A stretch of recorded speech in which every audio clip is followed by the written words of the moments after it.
ওম শ্রীং গোপালায় নমঃ। এই মন্ত্র ভগবান গোপাল শ্রীকৃষ্ণের মূল মন্ত্র।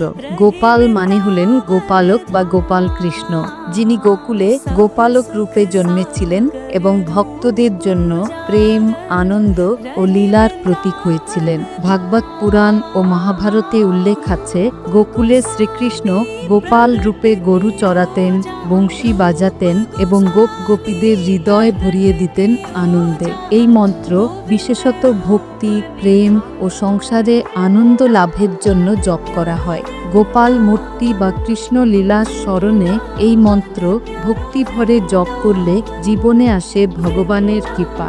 এই মন্ত্র জপের ফল হৃদয়ে আসে প্রেম ও ভক্তি, সংসারে আনন্দ, ঐক্য ও শান্তি, সন্তান ও পরিবারে সুখ সমৃদ্ধি, জীবনে আসে ভগবান কৃষ্ণের কৃপা।